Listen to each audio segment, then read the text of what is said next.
Hi, today topic friendship అంటే స్నేహం. Friendship does not need a definition.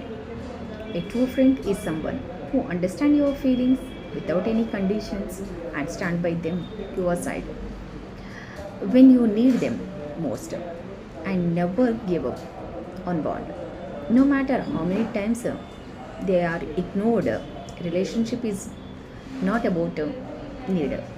It is about loyalty, trust, and always being there for each other.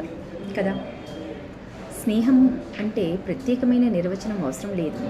ఎలాంటి స్వార్థం లేకుండా మన భావాలను అర్థం చేసుకొని అవసరమైనప్పుడు మన పక్కనే నిలబడి ఎన్నిసార్లు పట్టించుకోకపోయినా ఆ బంధాన్ని వదిలిపెట్టుకోకుండా కాపాడే నిస్వార్థమైన స్నేహం, దాన్ని ఫ్రెండ్షిప్ అంటారు.